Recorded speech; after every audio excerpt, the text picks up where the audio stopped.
Ashley, thank you so much for being on Mom Life Unfiltered. Ashley is a mama, of course, travel agent, and content creator. So happy to have you. Welcome to the show. Thank you so much for having me. I'm so excited. So happy to have you. So I want to know, and this is such an intense question. Okay. Why don't you and peanut butter get along? I have never liked it. And my kids are obviously like typical picky eaters right now. It's peanut butter and jelly for lunch every day. And I'm like, every single day making it. Are you serious? I always used to be like, when I get pregnant, I know I'm going to like crave peanut butter, but I never did. So thank God. Well, Malia, you really dug deep. I know. I mean, I went there. Like, I didn't even know that. And I've been following Ashley. But I mean, it just shows how good Malia is. That's what I do. I dive deep. And I need to know. Now I'm like, oh, what did she find? Exactly. Like, I want to know. Don't worry. But I do need to know, like, what's up with you and the Mighty Ducks trilogy? Like, why is that my obsession with Charlie Conway and Adam Banks from a very young age was bizarre. Like, I'm talking, I didn't go to bed without watching one of those episodes for years of my life. Like, my parents probably should have intervened a little bit. Really? Just like, Quack Attack is back, Jack. It's the ultimate trilogy. Wow. And that's your trilogy to this day as an adult. You're like, this is it. I'm running with this to the end. Forever. And your children, are they like in love with it too? Or is it just you? Are you the only one in the household that's like... JJ has not watched yet, but Amelia's like, do we have to watch your favorite movie? And I'm like, do we have to watch a princess movie again? That bad. Exactly. It's funny because I just watched it. Like, we had a family movie night and we watched them. We always try to, like, watch older movies, like Cool Runnings and stuff. Oh, they love so that. Good. I know. And Mighty Ducks, they watched for the first time. They loved it. It's maybe good. I mean, you probably introduced it to them too early. Too young, yes. Yeah, or too young. So maybe you don't watch it with them for the next like 5 years. And then like, my husband's like, do we really have to watch this again? This is hilarious. Well, with all the traveling that you do, which I love because I'm a digital nomad and I love travel as well. What have you learned from travel? It just gives you such a better look of just different places, understanding different things. Like, I will tell you that I am probably geographically challenged, but like, once I get to a place, you understand so much more. And you just, even if you don't do anything but go sit at a bar, if you travel somewhere, you're still being educated on where you are. And there's just so much to learn. And there's so much to see. Danny and I just traveled to California and we did a West Coast trip. And every single time we left, we're like, this is amazing. There are amazing things right in front of you. And I always just want to make sure that I do appreciate what's in front of me and not always focus about where I'm going next because everything I need is right here. Right. But there's just so much else out there. Yeah. And have you found... You travel outside the U.S. too, right? Yes. Yeah. Last year in September, I did Paris and I'm going to figure out where to next for Europe. Nice. My mom was just in it was Portugal, and she loved it. So Portugal is beautiful. It's beautiful. Have you found that through your travels you've learned anything about motherhood? I think the thing about traveling with motherhood, and I try to explain this to people because I have a lot of, friends and people that surround me like, but I don't want to travel with young kids. Like, it's a lot of work. And I'm like, home's a lot of work too. Right. But you get to experience so much. Maybe they don't remember, but you will remember. And I think that's the biggest thing. Right. I have a friend who actually lives in Germany right now, and I watched her take her children to Switzerland 2 weekends ago, and it was just so incredible to see that. And I'm like, I want my kids to see those things too, because again, there's so much out there. You're learning and they're learning, and I think it only betters them. And even if they're young, something will stick with them. Something will stick with them. Something will stick with them. And it's, it's just this. I told my kids, like, I want them when they finish high school or college. I don't know. I don't really know how the education, like in which order it goes here in the States, but I think it's high school and then college, and then they do you got it, right? I told them I want them to travel.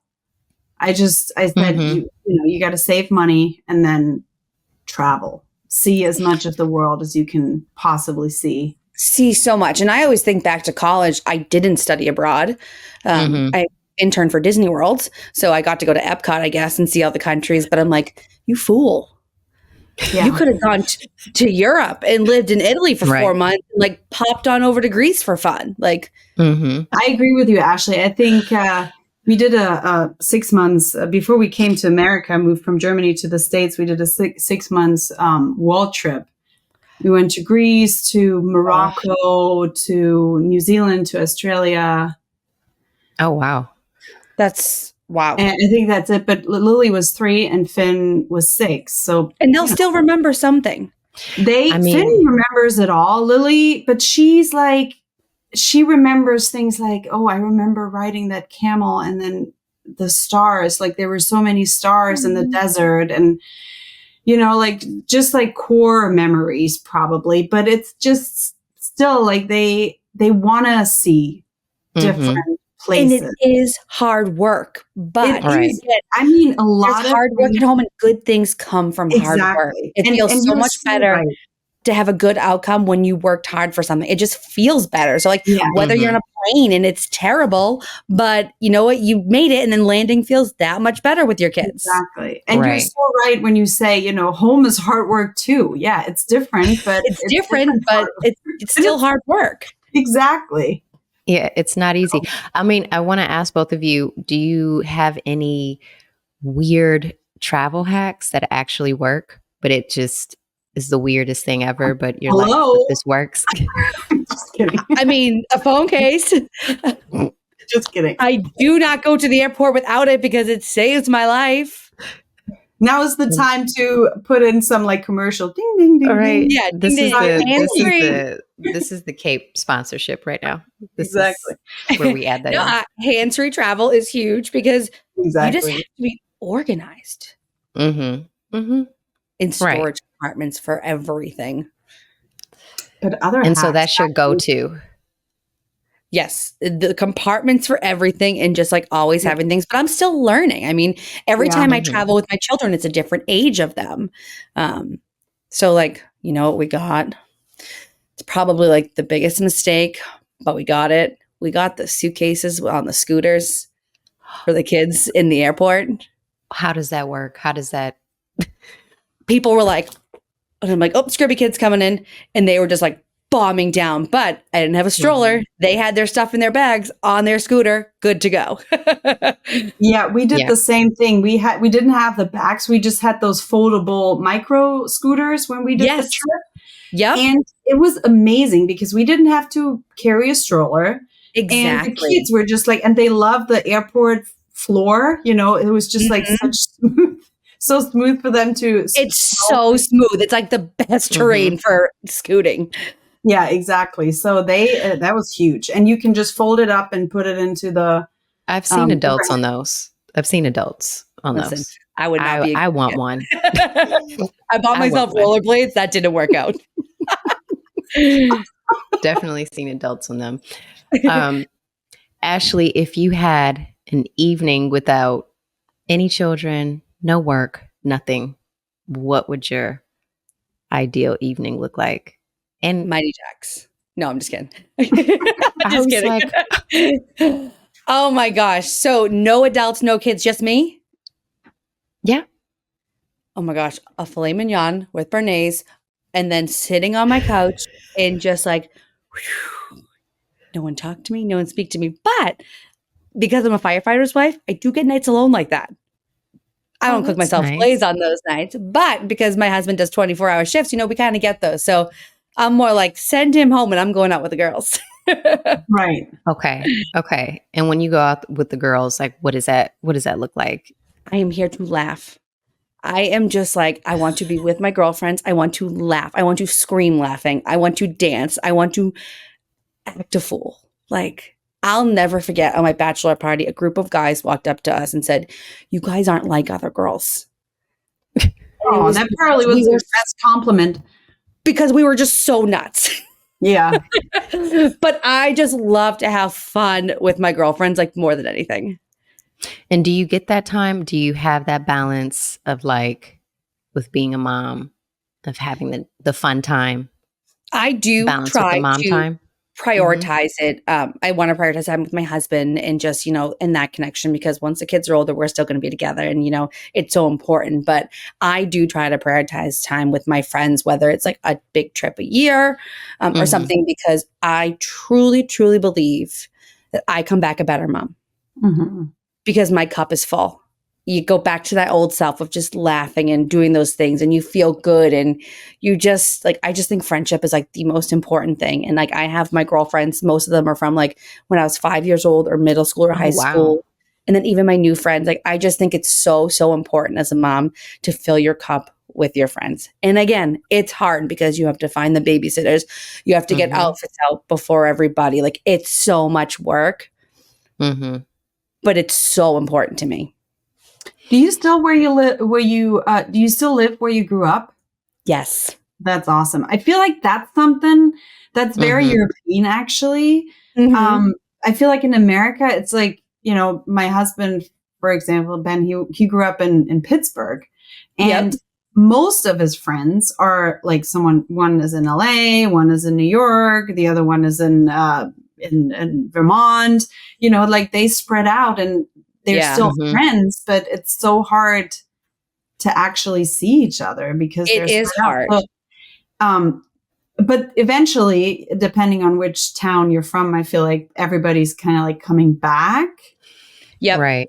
Yeah. So my husband and I are both born and raised from the city that we live in. Beautiful. And our parents both from there. So we're very city people, like, townies. But some of my friends did move out. But again, like, I mean, with travel these days, and it is easy. Like, I told my girlfriends who I've met on Instagram, I'm like, let's go meet in Atlanta for one night. We'll take a quick flight, morning flight there, night flight home. Let's go have dinner one night and go shopping. Like, and how often are you doing this? I need to know.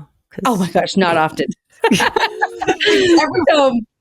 I haven't seen them since like last March. Okay. So I'm like, if we could do something at Christmas. No, I mean, like I said, my priority, is my children and my husband. Of course. But to be able to schedule those times, I think I've come back a better person. My cup is full. And is that how you navigate mom guilt? Is you see it like, I'm coming back a better mom? 100%. And since my daughter was born, I've always believed that like the more people that love my daughter and can help be a part of raising her, the more fortunate she is. Right. I know a lot of people feel like, control is a big thing to give up, but I have been very, very blessed with the team that I have. My mother-in-law, father-in-law, they're so good to us. My mom is so good to us. We have aunts and uncles that help, and I have friends, but I make it's a priority again for me that my children have good relationships with them because that's only going to better them. The more people that love them, the better off they're going to be. The more people looking out for them, the more people that care about them, the more people praying for them, those things. Like, again, like, control is hard to give up, but I know they're better off. It's not about me and what I want. It's about my children and making them the best people they can be and surrounding them with the best situations. Do they, like, when you leave on your trip with your husband or with your girlfriends, do your kids, I know they're like still pretty young, but do they cry or do they like, Mom, why do you have to leave again? Or I don't want you to leave. Or are they so used to it that it's normal and okay I for think them. it's normal because like they do sleepovers at their grandparents' houses a lot. And they love that. Right. And their cousins are their best friends. And so they're Yeah. used to it. But the minute I walk in that door, Amelia's like, so what you buy me? So obviously there's I'm like a present's coming home, whether it's a pack of crayons from a restaurant Right. that I ate, but that's still a Right. gift. That's amazing. Okay. So you have the village. Like I a have- lot of moms am are like, Blessed. yeah, you have the village, which is so important. And if And you I think- don't have the village, you have to create the village and you have to put yourself out there because it's not just a take. It's a give and take thing. Yeah. You need to reciprocate what you're hoping to get back for too. That makes a lot of sense. And with motherhood being so much like a roller coaster, Yeah. there's lots of constant ups and downs. What's your secret when it comes to getting through tough days? Life is a roller coaster. I've been put in a lot of situations in life I will never forget. I mean, this is probably going to get a little too deep.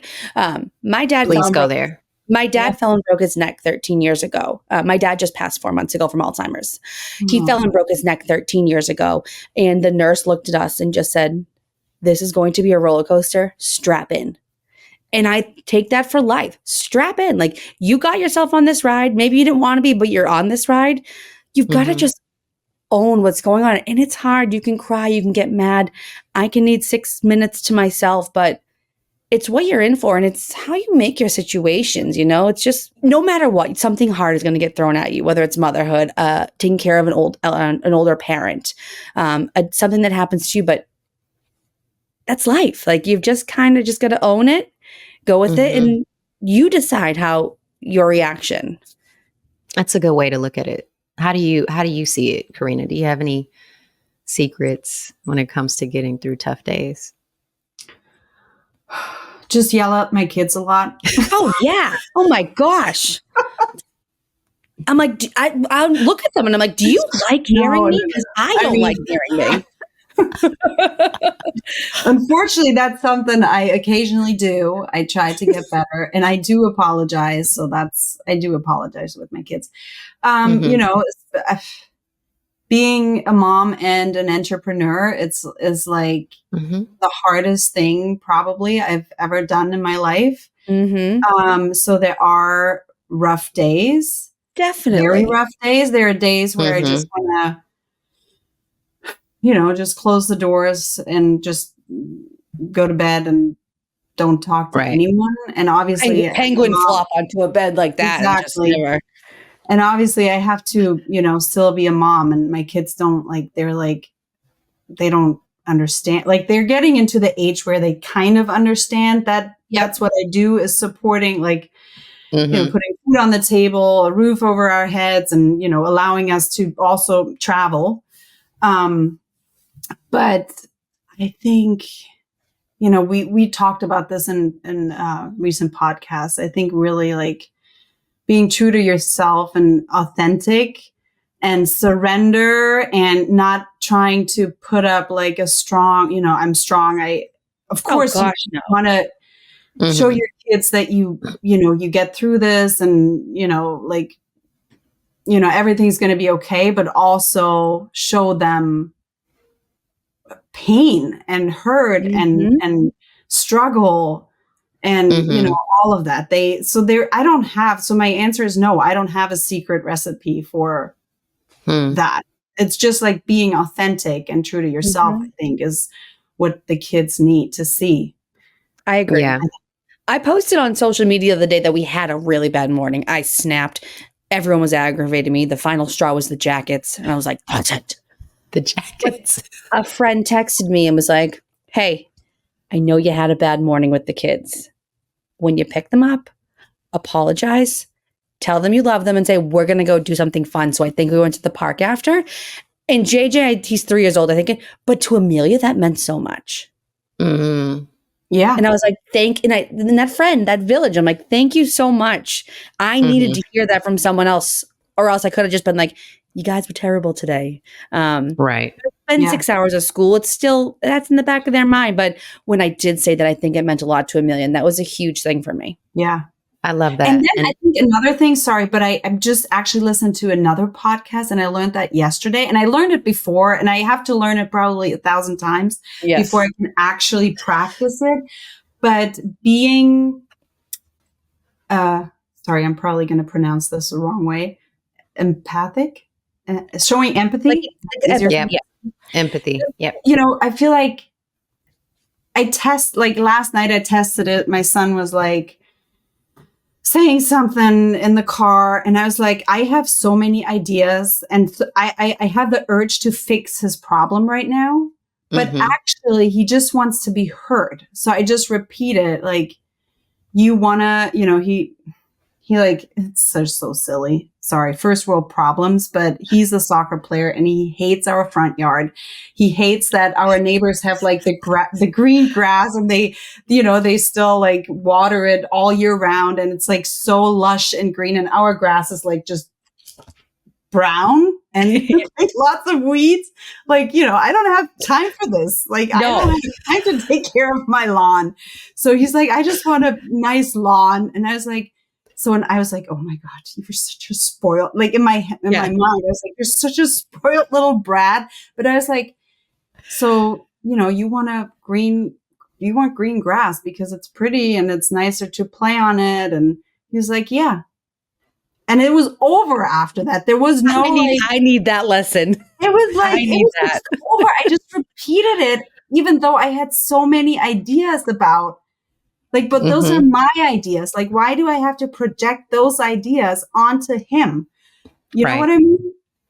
So, and that's amazing. Beautiful. It was beautiful. And I just let go. I didn't have to go into a fight with him because of grass. Like, I need that. But I feel like you can do that in so many different aspects of motherhood. So maybe that's my new hack that I probably won't be able to do. You tried. You tried. And I love that you affirmed him. He was affirmed. He was affirmed. The grass you talked about, he wants to see it pretty. You know what I mean? And it was done. He let it go.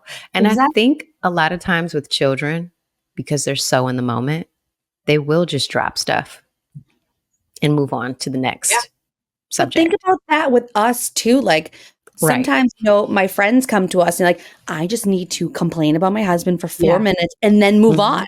And it's like, we listened, but like, the kids, it's so much harder. Or like, I had this like one situation at work. I just need to get it out and then move on.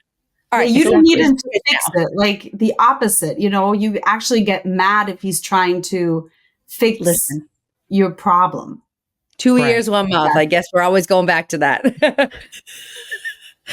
Exactly. How do you navigate having tough conversations or awkward conversations with your children? Oh, there's nothing I hate more. And I'll call my sister-in-law and I'm like, can you handle this? The village. You call the village. Right. I was an education major for like 4 minutes in college. And I realized this is not for me due to my patience. So I think the thing that I always learn the most is like getting on my children's level and eye to eye when we have to have the conversations. That's when they know I'm serious. That's when they know I'm listening. And that's all I've got for now. But I know I have a lot more coming as they age because little kids, little problems, bigger kids, bigger problems. Right. So I'm open to give me the advice, guys. Right. I mean, what kind of tough conversations you have with, you know, how old is your daughter? 6? 6, yep. 6, and your son is 3 or 3, 4? Yep. 3. So what kind of, like, what would be a tough conversation could be, right? My dad died, their grandfather died, and my grandmother died just in 4 months, and the dog died in 3 months. Oh my God. Oh, wow. So I am so sorry. Condolences. It's okay. We're good. But I had to explain that to them. So I know religion is not for everybody, but we talk a lot about prayer and, you know, just believing. And that's where we do our issues there. But yeah, so we've had some big conversations this year that I obviously did not want to have, but we had to have it. And that's another thing. Like, I'm their mom for a reason and my husband's their dad for a reason. And we are these people that have to be there. So probably the thought and the anxiety before these conversations is so much harder than actually doing it, as most things are. Yeah. Yeah. That's yeah. right. All me and Karina can say is because that's a lot. It's hard to navigate so much loss and then explain that to children so that they And can they're understand so it. much stronger than you think. They're so much better than us. Mm-hmm. And I hate that kids are resilient, because they shouldn't be, because they're children, but they are. They are, yeah. Mm. And I think, not trying to avoid those, especially when it comes to like talking about death. I feel like, I feel like this needs to be talked about, because like, everyone's going to go through it. And if you get to the age of 32 and, you've never had anything bad happen to you, exactly. only imagine how traumatizing maybe a small thing would be. And it just shapes you as a person. Yeah. And kids have to work, learn hard things, but they build who you are. Yeah, it's definitely character development, because it makes it where children can then, when they get into the real world, because the real world isn't soft and fluffy, No. They're able to, they have the tools to navigate it. Have you? I hope I gave them the right ones. Right. That's what I'm about to ask. Like, have either of you given your children the tools that they need, like when it comes to like big feelings? I know that when I was a teacher, I taught 4th and 5th graders. We had to talk about big feelings a lot and how to navigate those things. And what do you do when you feel big feelings, and what you're not supposed to do, and how you're not supposed to treat another human when you are going through big feelings. Is there any tools or any things that you've equipped your children with so that they can navigate the tough times in life? Nothing. My Google history right now is like how to deal with big feelings, like as of like probably like 14 hours ago. So like we are in that. Yeah. I always say one of my children is emotionally exhausting and one is like physically exhausting. You can guess at which one. But I love them dearly, but I got to get some books. I got to do something, because Ashley, I literally thought you had this answer because I saw your face. Yeah. And then you were like, 0. I got no idea. And I am not, I'm not a gentle parent. Ooh, what does that mean? I have talked to my children like they were 20 since they were born. Like there was not a lot of like, oh, the baby. It's like, what's up, kid? Let's go. We got to do this. Like I'm probably way more old school than so many people. So like the emotions, the sensitivity, like I have a lot of room for growth. And that's okay. Oh, I feel this so much, really, because I think you said something about impatience, and I'm the same way. And I feel like a lot of times teaching your kids about dealing with big feelings, you need a lot of patience.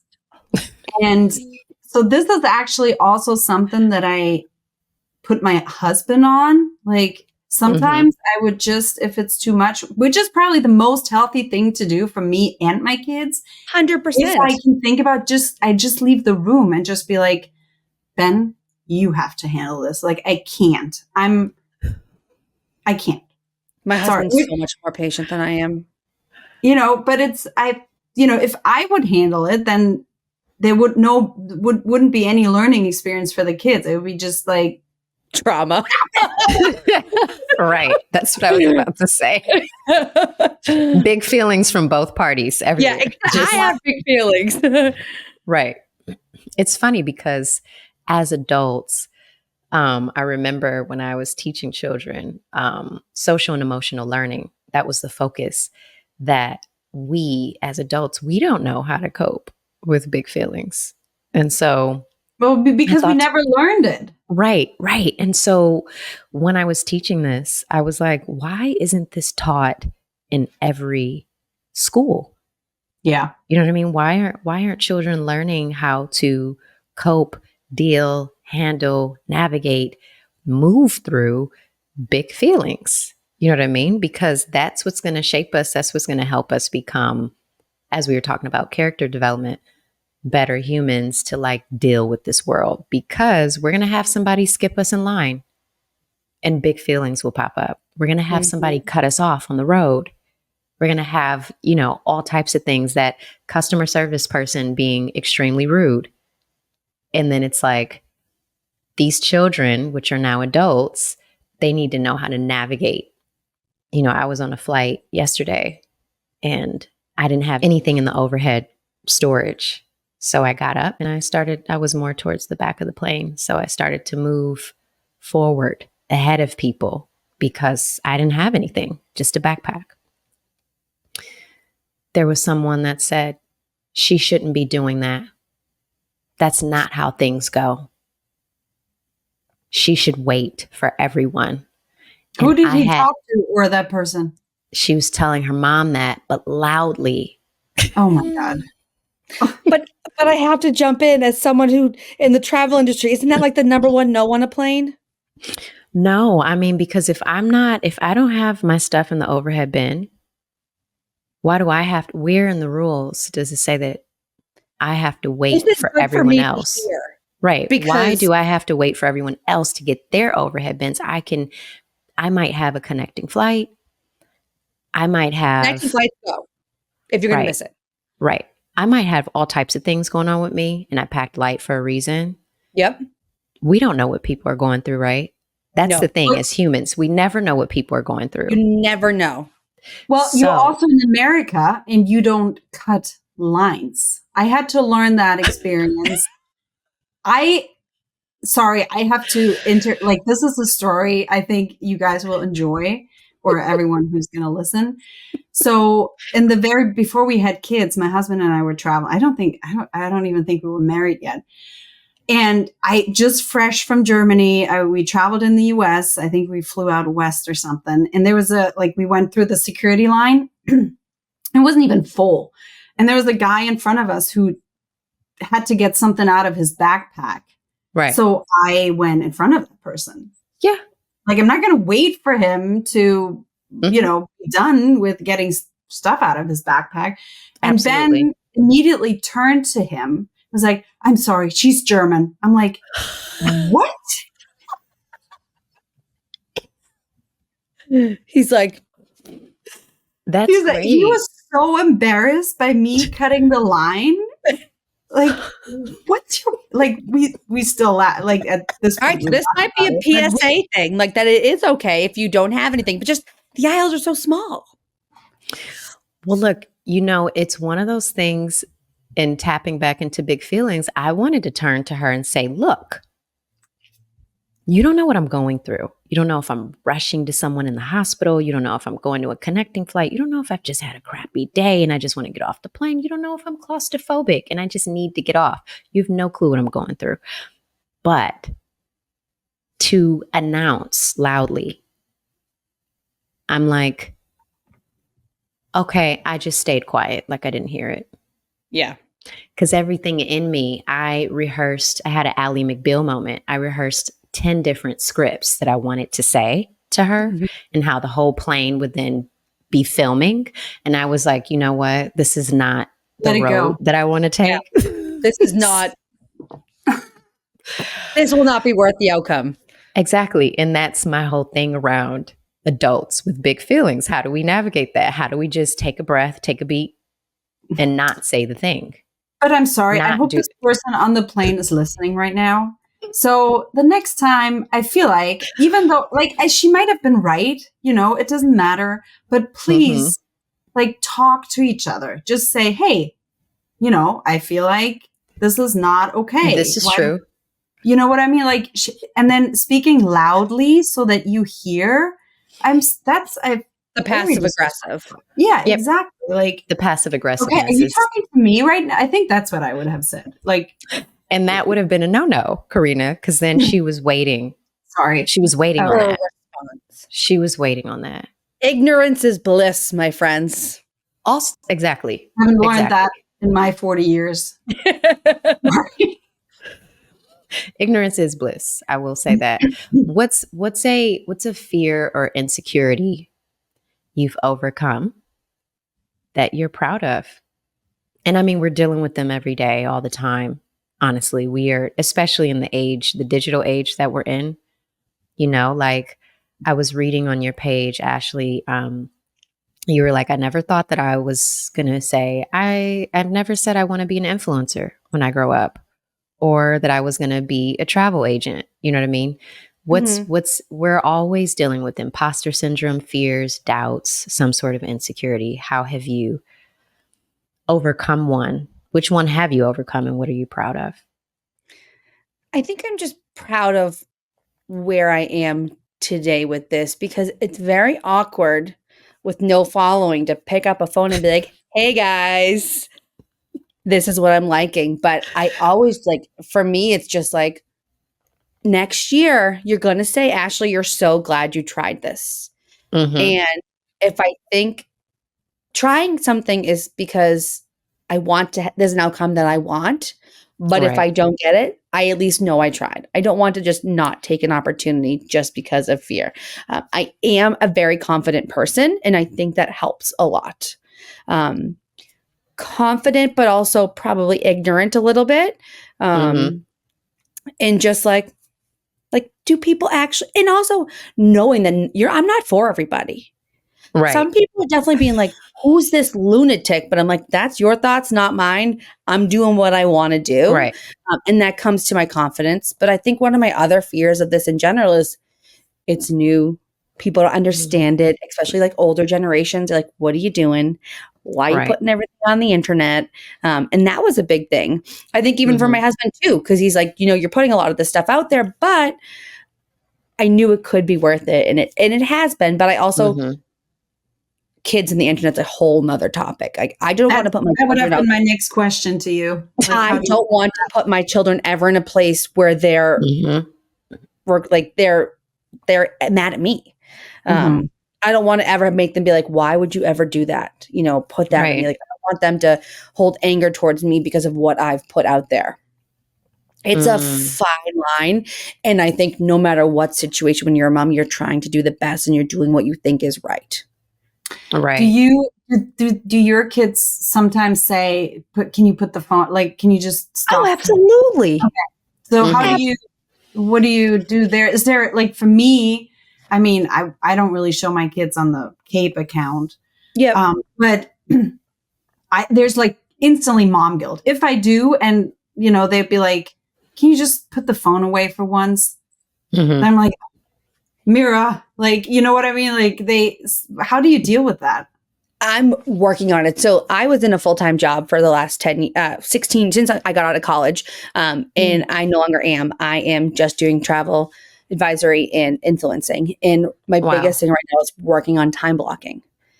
I'm like, it's like literally written in my notes. It is everywhere. It is like, this is what you need to focus on. And I'm learning, because I want to have work time, kid time. Yeah. Right. That middle part is not good for me, because I'm kind of half-assing my work and I'm half-assing parenting. And like, who's winning from that? No one. But it's so much harder and it's easier said than done.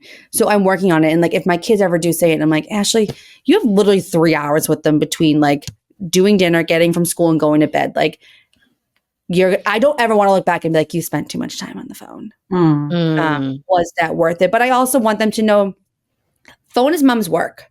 Her computer, whatever, but this also is mom's work, and mom works to pay for our bills. Mom works to pay for our trips. These things that we do, mom and dad work hard because they need to know about hard work.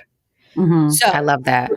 I'm reminding that, but I'm working so hard on time blocking. So if anyone has any tips, let me know. And I think as entrepreneurs, we're building a business. We have these ideas. We just have so much looking forward, and it's so hard. But yeah, because all of the lines are getting crossed and everything's getting blurry. It's all happening at the same time, and you're just like, okay, let me explain to my children that you're able to get these new clothes and shoes because mom's on the phone. We're able to go to Disneyland because mom's on the phone. Like, we're able to do these things because mom is working. But a lot of times children don't understand. No, and my kids don't, in the end, they don't want those things. The thing they want most is time with mom. So like, that's the important thing. My kids don't care if they are in the corner of the house with nothing, but if mom's there and mom's giving them their time, that's the best thing. That's sweet. So you do have the children that are like, give me the games. I want games. I want this. I want that. Oh my gosh. Hello. We get that all day long, but it's constantly just reminding yourself the reinforcement, and I'm learning. I mean, we're growing. All of us are growing. Yeah. It's very So true. I'm open to any ideas, any tips, guys. Yeah, I don't have any for you because I'm like, that's definitely something I have to work on myself too. And it's hard. It's so hard. It's hard. Then I sit here talking here and it's like this is actually giving me anxiety because I'm like, people are probably going to listen and be like, she thinks she knows everything, but I'm here to say I don't. We're all trying to figure it out. Well, look, this is called Unfiltered. So if people think that, then they're probably not at the right place. So right. Bye. Yeah, this is not. No, it's fine. And I mean, we're not perfect. Like, no, I mean, that's exactly where we're here. And I would be really like, if you would sit here and tell me all the solutions to all of the questions Malia is asking you, then I'd be like, okay, that was great. Weird. You know what I mean? Like, you've accomplished life basically at that point. I think it's always going to be a juggle, and that's something that we're probably going to have to ask all moms is just how are they time blocking, and just see what the consensus is, see what everyone's saying, because honestly, I think a lot of moms struggle with time blocking. It's hard, 100%. Especially if your work is online and you kind of you're setting your schedule for the most part. You know what I mean? So it's difficult. Very difficult. This is my final question. Okay. But and it's been so lovely talking to you. Just want to say. This has been a cup filler. Like even just talking these things out and like having these conversations fills my cup. And that's where I just I want to go back and read it, like friendship, village, leaning on everybody. And that's what we're trying to create with this podcast. We're going to have a Facebook group for Mom Life Unfiltered so that moms can tune in, chime in. Yeah. Right. Exactly. If you can have a conversation with your future self. Oh, yeah. What would you ask her? Oh my gosh. Your face was hilarious. You were like, no. I'm like, I don't know. You can take your time. You don't have to know the answer right off top. I don't know. Wait, so I'm going to ask a question, right? Yeah. Like what would I ask her? If you could have a conversation, it could just be, it doesn't even have to be a question. It could just be a convo with your future self. What would you say? What would you ask? I'm such a logistical person, so I feel like this is hard for me. I don't know. I know it's a hard one. I mean, if I look into like my 80-year-old self, I need to know like how do we change the world? How do we do it? How do we make an impact? What do we do? Am I on the right track? Am I doing the right things? That's like, am I doing the right thing? Yeah. Am I on the right track? Am I doing the right things? Am I asking the right questions? Because the quality of your questions shape the quality of your life. So like, it's always about staying curious. Am I saying yes more to get me to where I needed to be at 80? You know what I mean? Like the whole conversation would be around, is there a way that you can guide me more now, presently? Yeah. You know what I mean? Yeah. It'd probably be a really long conversation around like, and I'm quite sure my 80-year-old self would be like, you're on the right path. You need to make the mistakes. You need to bump your head. You need to fall. 100%. You need to crumble. You need to, so that you can have the breakthroughs to get you to where I'm at now. You know what? Maybe are you proud? Right. Yeah. That's a good one. Are you proud? Because I'm right now proud of who I am. And I look back and I think my younger self, these are the good old days. And this is what I'm living the life that I dreamt of. Right. And I want to know if my 80-year-old self would say, you still are living that life you dreamt of. I love that. Yeah. Because you never want to have regrets either. No. And it's fine to have them, but Right. I want to know that 80-year-old self is proud. I love that. What about you, Karina? Yeah, I think the regret thing is big. I think, in the end, we only regret the chances we didn't take, really. Mm-hmm. Mm-hmm. And I'm just trying it all. So I wouldn't have I think that would be the topic. I wouldn't have a specific question, I don't think, because I feel like I get older, but I still feel like I'm 20. Sometimes I don't know about you guys, but sometimes I'm 24. Ashley's like, yeah, I get it. And I think that, and then I'm like, oh, that person in front of me is just like random thoughts. Like, she seems older, but then I'm like, hold on, wait, she's probably like 40. Like, I'm 40. Like, but I feel like 20 or 25. Mm-hmm. Yep. So I don't know if it's going to be any different when I'm 80, except for that I'm maybe physically, not as fit. So I don't know. It would probably just be about, do you have any regrets? And I hope my answer is going to be no. Right. Mm-hmm. Yeah. Because even when you regret something, you learn. And I feel like that's how I want to raise my kids too. Like, don't stand in your own way, go for it if you feel like it's worth it. And if you want something, just, it sounds so cheesy, but she believed she could, so she did. Exactly. Right. Exactly. That's the quote. My mom had that over my bedroom growing up. So yeah. That's the quote. That's the quote right there. And yeah, it seems like, Ashley, you're kind of doing that as well for your children. You're like, I'm confident. Yeah. I'm going after it. You said you were in a full-time job for 16 years and now you're just like, now you're on a new path. And your children, same with you, Karina, they get to see both of you blazing a new trail that has nothing to do with being under someone's corporation. And that's powerful. It's a big deal. Yeah. This was fun, guys, ladies. Thank you, Ashley. It was so good to have you on Mom Life Unfiltered. Yeah, really thank you so much for your time. Thank you. Thank you so much.